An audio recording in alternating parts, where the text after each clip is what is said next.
Download and upload more than ever before with an ultra-fast fiber connection. With 3 simple steps, you can be the one with an SLT fiber optic connection. Visit slt.lk.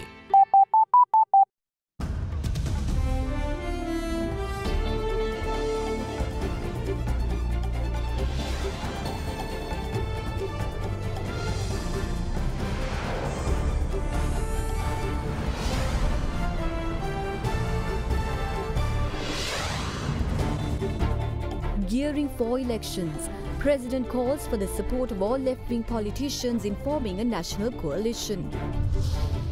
Failed policies.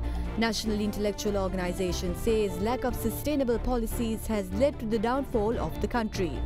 It's time, actually the time is running out, for the Sri Lankan public to get together for sustainable change. Better now than never. Sumandiran welcomes comments made by Prime Minister on war crimes, but former President rejects such occurrences. All that and much more coming up on First at 9 this Sunday, the 17th of February 2019. From Ada Derana, this is Ada Derana First at 9. Live from Studio 24 in Colombo.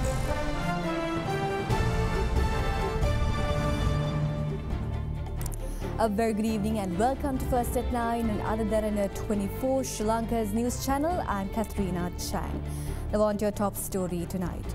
President Maithripala Sirisena called on all politicians representing left-wing parties to support the formation of a comprehensive national coalition which will ensure the defeat of the right-wing United National Party in an election.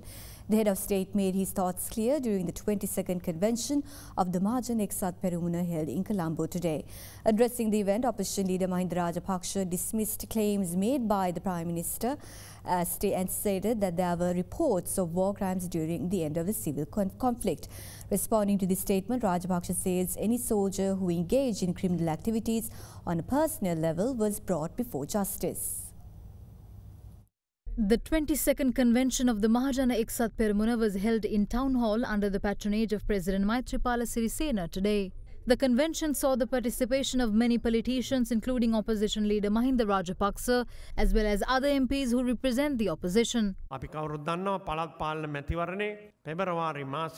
The last local authorities election was a record defeat for Prime Minister Ranil Wickremesinghe's United National Party government. The parliament became nullified after that. It was then that the parliament was dissolved in order to secure a parliamentary election. In this attempt to find out whether this action was right or wrong, they changed the constitution, which has now become a document with contradictory clauses. We respect the court ruling that was given later. Our goal, however, was to give the people a chance to appoint a new government. Now they say that stopping us from doing that was the biggest democratic achievement. We must defeat this drama created by the United National Party led by Prime Minister Ranil Wickremesinghe. Wickremesinghe එක්සත් ජාතික පක්ෂයේ නාඩගම අපි දිනන්න ඕනේ. In his tour to the north recently, the Prime Minister publicly stated that there have been war crimes during our tenure. This statement was backed up by MP Sumandiran, who had replied saying this is a valuable statement ahead of the upcoming UNHRC session in Geneva. I must very clearly state that no such war crimes took place. We were never hesitant in bringing any soldier who engaged in criminal activity on a personal level before justice, but those crimes cannot be classified as war crimes. Eradicating terrorism is never a war crime. ශ්‍රී ලංකා නිදහස් පක්ෂයේ සහ ජනතා විමුක්තිකරණයේ සන්ධානය බිහි කිරීම තමයි මේ රටේ මම දන්න විදිහට. As per my knowledge, the coalition between the SLFP and the JVP was the most difficult to form. And former President Chandrika Bandaranaike Kumaratunga's children were firmly against the formation of the UPFA coalition. They alleged that their mother was going to unite with a political party and leaders who killed their father.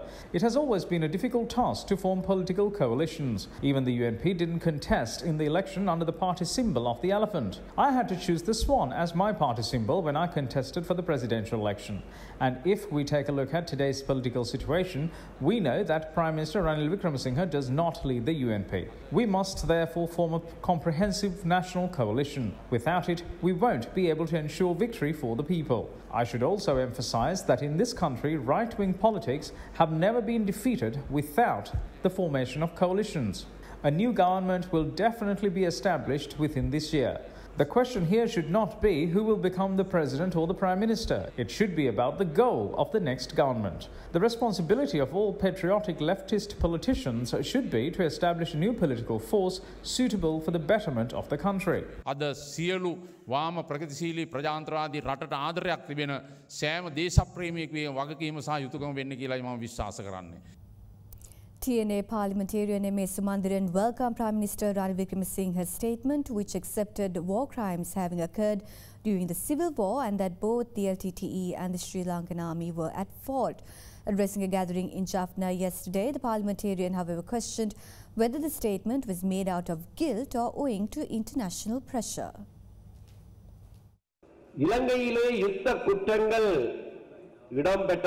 War crimes happened in Sri Lanka, which means international crimes have been committed, especially during the last few days of the war. Such incidents happen during a war. This is an unavoidable truth. We can never deny it nor cover it up. It cannot be forgotten.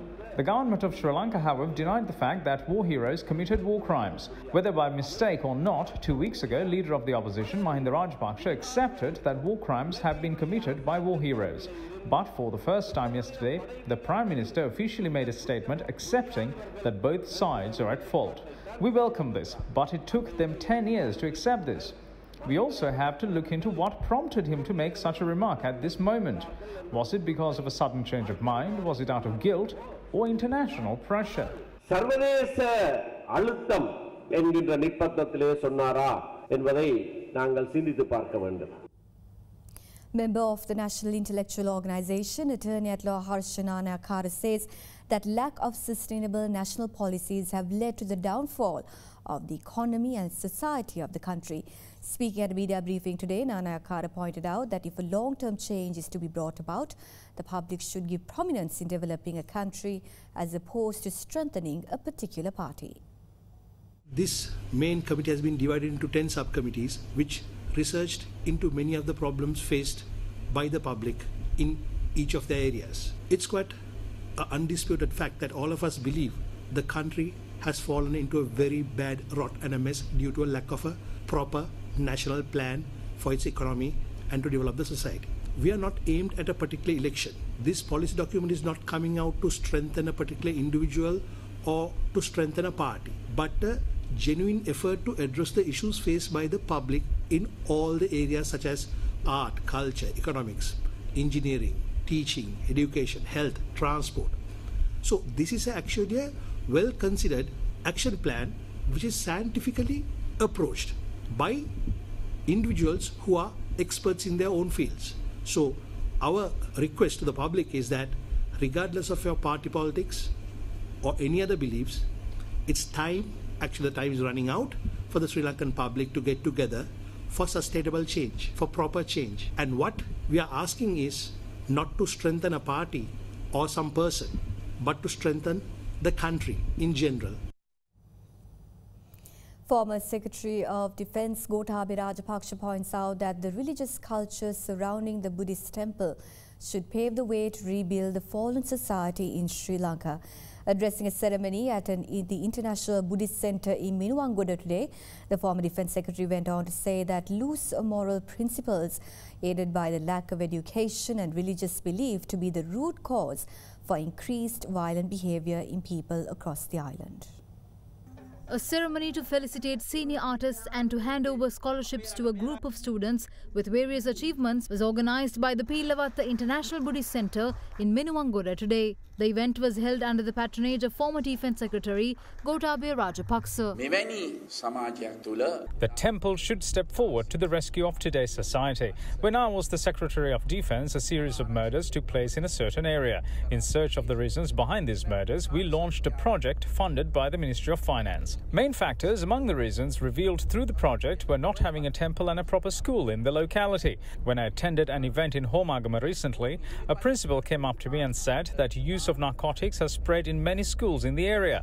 He also said that if teachers take disciplinary action against those children, they are threatened by drug dealers. Our society has degenerated to that extent.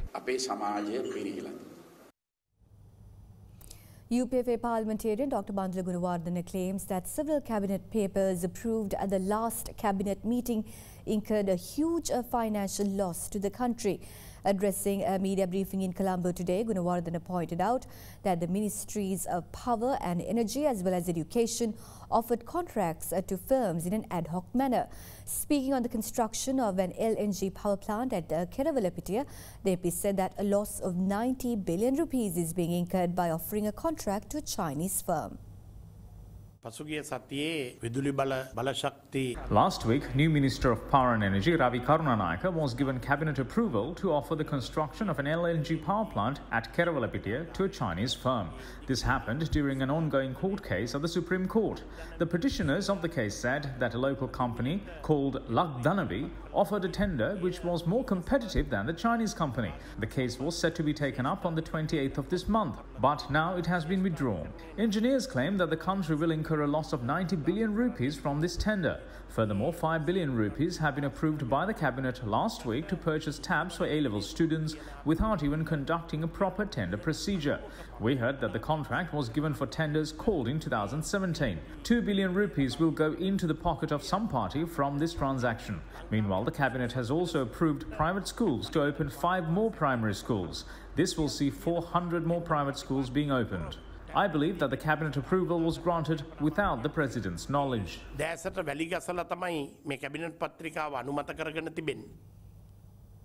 Meanwhile, responding to parliamentarian Bandula Gunawardena's claim on the Kerawalapitia LNG power plant, Power and Energy Minister Ravi Karunanayake said that the decision over handing the construction to a Chinese company was taken after consulting professionals at the Ceylon Electricity Board. Speaking to media following a function in Monaragala this evening, Minister Karunanayake also challenged MP Gunawardena to study the facts before speaking to media. I would like to request Bandula Gunawardena to not mislead the public. He once made a statement that a family can live on 2,000 rupees a month. We took this decision after consulting all professional bodies in the Ceylon Electricity Board, assuring that there will be transparency and no losses will be incurred to the board. The Ceylon Electricity Board was running on losses thus far. They were not able to see that we were trying to turn it into a profitable institution. They present figures without knowing correct facts. I challenge him to get his facts right before speaking to media on any issue.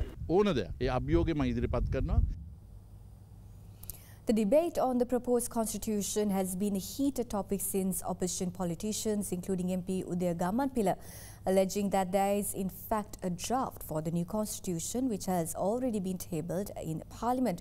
Addressing a public gathering following a Buddhist religious event in Kolonnawa today, Prime Minister Ranil Wickremesinghe reiterated that no such draft for the constitution has been presented until now.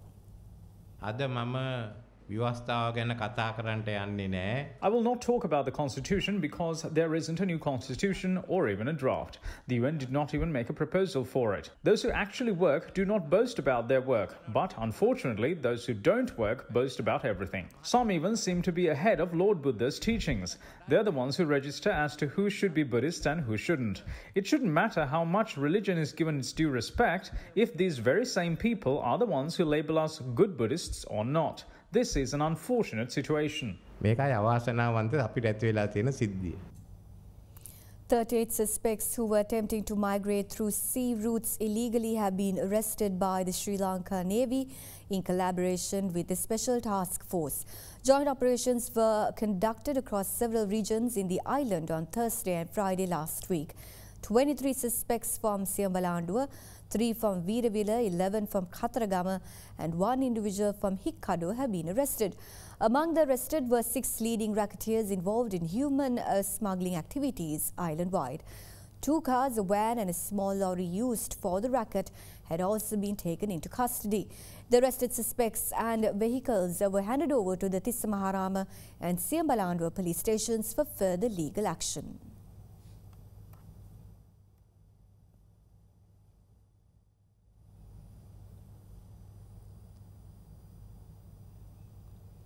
Hardware shop owners say that the price of a 50-kilogram bag of cement has been increased by 100 rupees to 105 rupees each. Accordingly, the price of a 50-kilogram bag of cement has risen to 1,095 rupees, at some places to 1,100 rupees. The Consumer Affairs Authority refused to comment when Ada Derana inquired about the price increase, which came into effect on the 15th of this month. Meanwhile, Ada Derana also learned that several cement-producing companies have made requests to the Consumer Affairs Authority to increase the price of cement.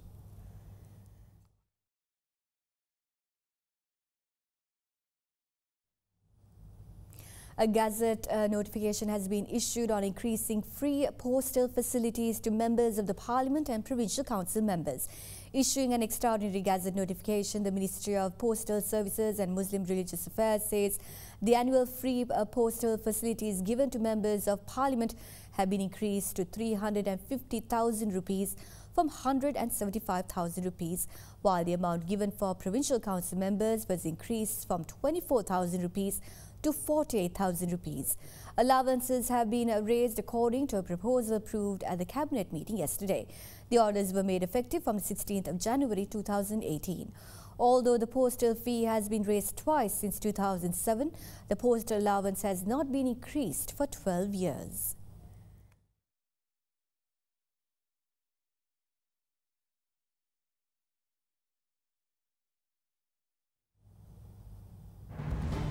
And with that, we cross over to a short commercial break. Make sure you stay tuned.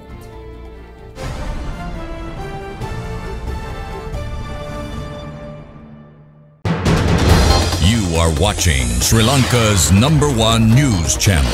This is Ada Derana 24.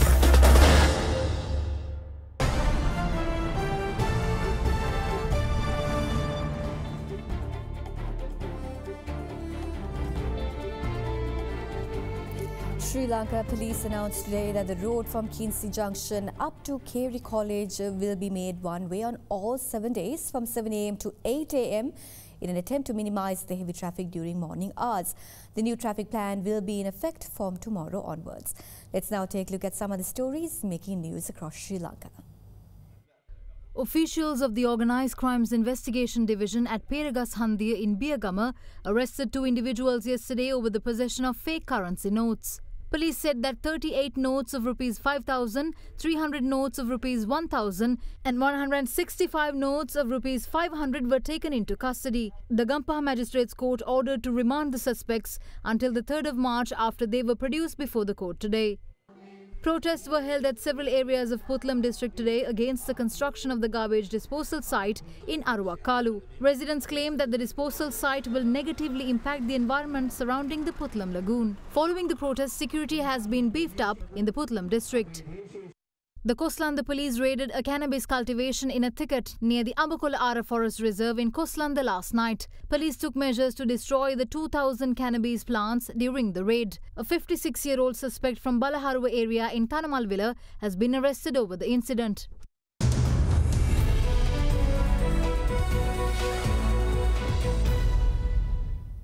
On international business news, Airbus Senior Vice President Catherine Bennett said today that difficult decisions about the future of Airbus will have to be made, particularly in investment, if Britain crashes out of the European Union without a deal, adding that it had already spent tens of millions of euros in preparations. Airbus, the world's second largest aerospace group, employs 14,000 people in Britain, including 6,000 at its main wings factory at Broughton, Wales, and 3,000 in Filton, Western England, where wings are designed and supported. Critics of previous warnings of Airbus have cast doubt on whether the France-based group would move significant operations out of Britain, arguing Broughton is an efficient factory and that the case for staying is buoyed by a weak sterling. Our sector, which is a really important contributor to the UK economy. In the UK, and as I say, 14,000 people working. If there's no deal, we will have to look at future. The market analysts expect the bond as well as stock market to remain stagnant over the course of the week. During the week, the All-Share Price Index lost 0.92%, while the S&P SL20 Index decreased by 0.98%. With that, we now have Dimantha Matthew from First Capital Holding with your weekly forecast. We expect the bond market and the stock market to remain stagnant with the prevailing weak economic conditions, and the market participants are likely to be on a wait-and-see approach, looking out for positive news on possible inflows. Stocks are likely to see bargain hunting with some selective buying interest, while the retail activity, of course, is likely to remain low. On the bond side, of course, we may see some bit of selling pressure with the weak outlook at the moment. However, overall market is likely to remain stagnant.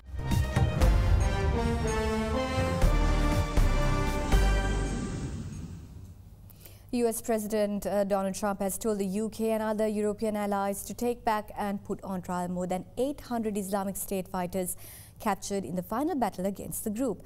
His tweet comes as US-backed Kurdish forces continue an assault on the last pocket of IS territory on the Syrian side of the Iraqi border. These fighters are being held by the Kurdish-led forces. Trump added that the IS caliphate was ready to fall and warned of the possibility of Islamic State fighters permeating to Europe. US President's remarks echo those made by the UK Foreign Intelligence Chief on Friday, who warned that the Islamic State group is reorganizing for more attacks despite its military defeat in Syria.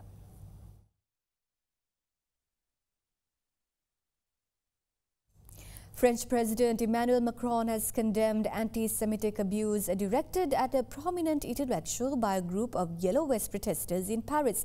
Police stepped in to protect the philosopher Alain Finkielkraut after he was bombarded with insults and anti-Jewish taunts in the French capital. Tens of thousands took part in an anti-government protest yesterday. Violence flared as protesters marched in the streets of Paris in a 14th round of demonstrations that have undermined French President Emmanuel Macron's authority. Late in the afternoon, police and some hooded protesters clashed in central Paris, where the march was expected to end. Police fired tear gas and charged dispersed projectile throwing demonstrators.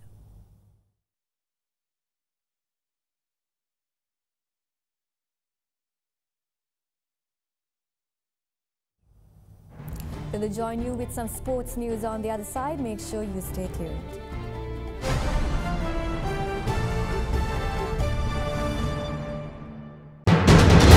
You are watching Sri Lanka's #1 news channel. This is Other Derana 24.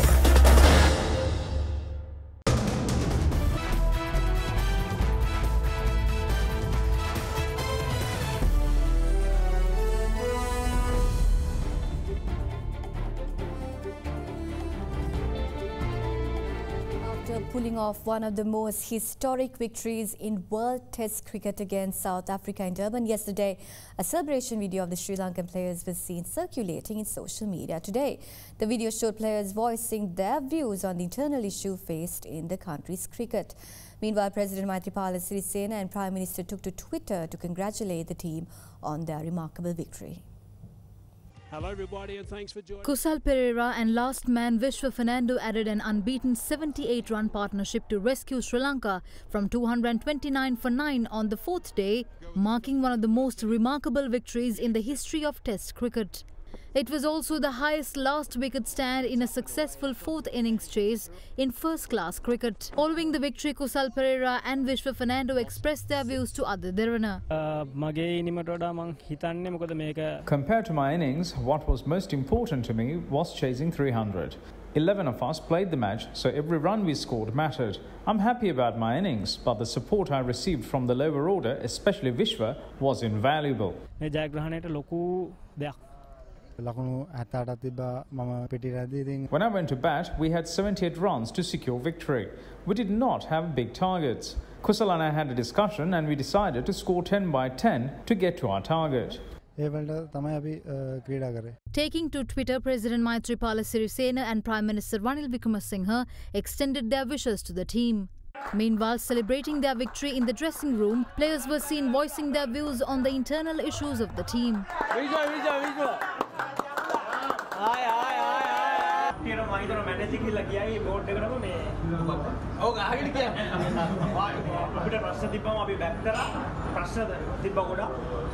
කතා කරලා ගිහලා coach එක්ක දුන්නා freedom එක.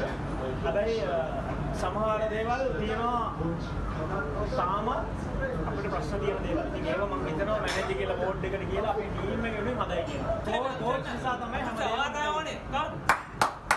මම ගැහුවේ එකම දේ මට තරහක් තිබ්බා. කෝච් ඉන්න මම ගැහුවා කියලා ගිය කෝච්. මට පුළුවන් දේ කරනවා. ඉතින් මම හිතනවා ටීම් එකක් එකට වැඩේ කරන්න.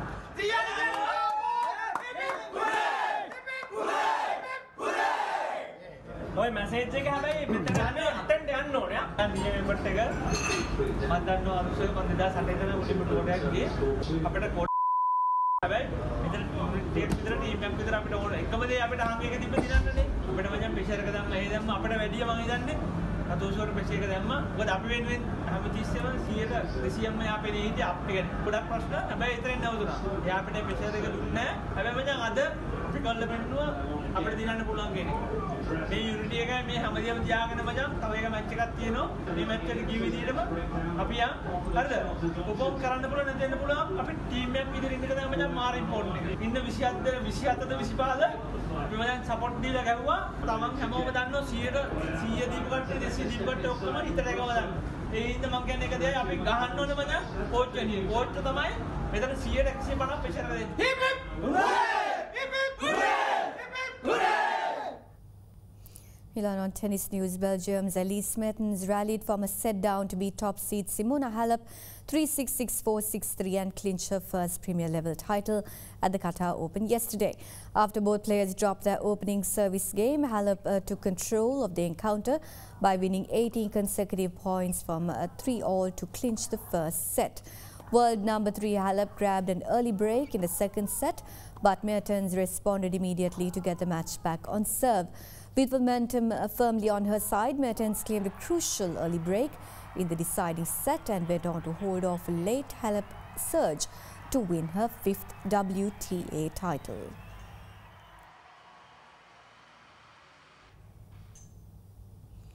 Ethiopian teenager Samuel Tefera broke Hicham El Gureju's 22-year-old 1,500-meter indoor world record with a stunning performance at the IAAF World Indoor Tour in Birmingham yesterday. Tefera finished his run clocking a time of 3 minutes 31.04 seconds. He beat El Gureju's previous mark of 3 minutes 31.18 seconds set in Stuttgart in 1997. Tefera has a good record on track in Birmingham, having won the World Indoor title last year.